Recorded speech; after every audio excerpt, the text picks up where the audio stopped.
O senhor escancarou para todo o Brasil a Lava Jato. Como ministro de Segurança Pública, o senhor não transmitiu o perigo que representa o crime organizado no país. E é muito grande, eu descobri pesquisando, né? Hoje o governador do Distrito Federal está com um sorriso assim, ibanês, porque ontem ele conseguiu transferir para Porto Velho um presente de grego que o senhor mandou para ele, o Herbas Camacho, o Marcola, lá atrás.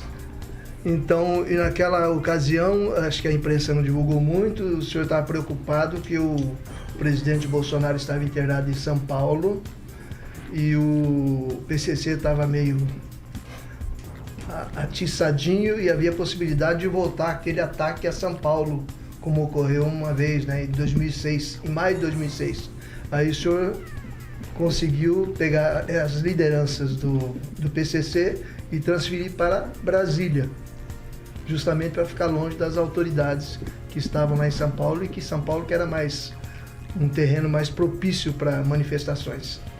Veja, a história é um pouquinho diferente assim, mas eu conto bem em detalhes no livro. O que aconteceu? Quando eu aceitei ser ministro da Justiça, nós tínhamos o plano de ser firmes contra a corrupção, contra o crime organizado e a criminalidade violenta.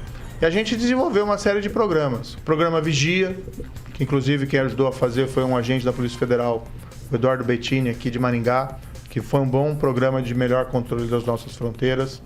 A gente fez o programa Rede Nacional de Perfis Genéticos, que estava abandonado, a gente revitalizou esse projeto, que foi um projeto muito importante, inclusive ajudou a solucionar aquele caso da menina Raquel Onofre, que foi assassinado lá em Curitiba. Foi essencial, na verdade, para que esse crime fosse finalmente desvendado. A intervenção, o grupo de intervenção dos agentes penitenciários federais nos presídios, onde eles resolveram os problemas. E teve uma situação que a gente quis fazer desde o início, a transferência e isolamento das lideranças do PCC em presídios federais. O que aconteceu? Em 2006, tinha uma ameaça deles serem transferidos para presídios federais, lá em São Paulo, e eles praticaram uma série de atentados contra a população civil para não serem transferidos. E o que é pior, eles conseguiram. Paralisaram a cidade de São Paulo e, de repente, teve lá uma situação que eles não foram transferidos. Ficaram lá em penitenciária estadual. E aí o PCC, que era um problema de São Paulo, virou um problema nacional. Porque, veja, se o governo não tem coragem de mexer com aquela organização criminosa, bem, eu quero participar dessa organização criminosa. Foi o que pensaram os criminosos comuns. E o PCC cresceu. Quando a gente aceitou o cargo de ministro da Justiça, a primeira coisa que a gente pensou, precisamos corrigir essa falha. Então, com o novo governo de São Paulo, né, o governador eleito, João Dória, que o governador anterior, que era o Márcio França, não queria fazer, a primeira coisa que a gente fez foi lá em fevereiro de 2019, foi pegar e transferir aquelas lideranças, né, eram mais de 20 lideranças, para os presídios federais. No dia que eles chegaram, a gente mudou as regras do presídio federal, estabeleceu agora a comunicação com o mundo externo só com monitoramento, para terminar com a capacidade deles de transmitirem ordens de assassinato ou de salve geral para fora. Foi uma operação de guerra. Todo mundo dizia que era impossível fazer isso, que eles iam virar o país de cabeça para o ar, porque eles tinham medo que fizessem um salve geral, como fizeram em 2006. A gente fez uma operação de guerra para não ter resgate e fez uma operação de abafa no país inteiro para evitar que tivesse uma reação do PCC. E a gente mostrou, eu acho que isso é um simbolismo importante, que tinha uma nova regra, que a gente não ia negociar com o terrorista, que a gente ia impor a lei, que a gente não ia deixar de encarar o desafio de enfrentar o crime organizado.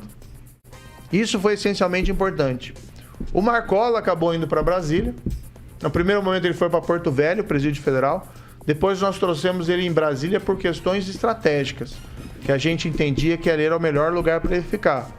Aí o governador na época fez um drama, como é que faz para trazer aqui, como se o Marcola tivesse sendo levado para o palácio lá do governo e não numa penitenciária federal, né? Então a gente tomou todos os cuidados para que não tivesse ali nenhum risco. Mas o mais importante aqui, Francês, foi mudar a atitude frente ao crime organizado. Porque ele é realmente um perigo para o país. Não está no mesmo nível hoje que a gente vê daquelas organizações criminosas mexicanas, né, que aterrorizam lá o México e às vezes intimidam o governo. Mas se a gente não enfrentar isso, e a gente fez, tá? Isso eu posso dizer que não teve outro período do Ministério da Justiça que a gente enfrentou mais rigorosamente o crime organizado que aquele. Isso foi até captado em interceptações telefônicas, que algumas até foram depois divulgadas, dizendo, ó, tem que tomar cuidado com o ministro da Justiça, porque ele já foi lá em cima na época da corrupção e agora ele não tá... Esse cara é perigoso, os criminosos falando isso, tá? E, de fato, a gente não cedeu 1 milímetro frente ao crime organizado. Isolamos eles. Eu acho que essa decisão, né, que foi tomada agora de transferência para Porto Velho, não é a melhor decisão, tá? Mas ainda assim ele continua em presídio federal, isolado. Tanto que eu posso apostar com você que fora ontem que teve essa transferência, você não ouvia falar o nome Marcola desde 2019.